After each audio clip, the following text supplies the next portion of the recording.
নমস্কাৰ, আপোনালোক সকলোকে ডাটা নিউজলৈ স্বাগতম জনাইছোঁ। আজিৰ দিনটোৰ গুৰুত্বপূৰ্ণ বাতৰিবোৰ লৈ আহিছোঁ। অসমৰ লগতে ভাৰতৰ বিভিন্ন প্ৰান্তৰ পৰা এনেধৰণৰ খবৰবোৰ চাবৰ কাৰণে আমাৰ চেনেলটো ছাবস্ক্ৰাইব কৰি এটা লাইক কৰি দিব।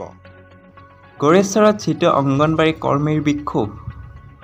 CITUৰ নেতৃত্বত আৰু সদৌ ভাৰত অংগনবাড়ী কৰ্মী আৰু সহায়িকা ফেডাৰেচনৰ আহ্বানত আজি গড়েশ্বৰত বিভিন্ন দাবীৰ সমৰ্থনত বিক্ষোভ কাৰ্যসূচী ৰূপায়ণ কৰা হয়।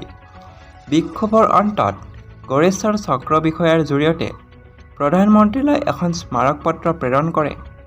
অংগনবাড়ী কৰ্মী, সহায়িকা, আশা কৰ্মী আৰু মধ্যাহ্নভোজন কৰ্মচাৰী আৰু কৃষি শ্ৰমিকসকলে এই স্মাৰক পত্ৰ প্ৰেৰণ কৰে। বিক্ষোভকাৰীসকলে চক্ৰ বিষয়াৰ কাৰ্যালয়লৈ যোৱাৰ আগে আগে গড়েশ্বৰৰ ৰেলগেট চকত এখন পথসভা অনুষ্ঠিত কৰে। এই পথসভাত ভাষণ দি চিটোৰ জিলা সম্পাদক বিৰাজ হাজৰিকাই কয় যে জনসাধাৰণৰ কথা চিন্তা নকৰি ব্যয়বস্তুৰ দাম সাংঘাতিকভাৱে বৃদ্ধি কৰিছে। আঁচনিভুক্ত কৰ্মচাৰীক মাননিৰ সলনি মজুৰি দিয়া, মাননি কমেও 21,000 টকা আদায় দিয়া, ICDSৰ সঞ্চালকে দিয়া প্ৰতিশ্ৰুতি অনুসৰি অংগনবাড়ী কৰ্মী সহায়িকাক আদায় দিবলগীয়া ধন আদায় নিদিয়াৰ কথাও তেওঁলোকে ভাষণত উল্লেখ কৰে।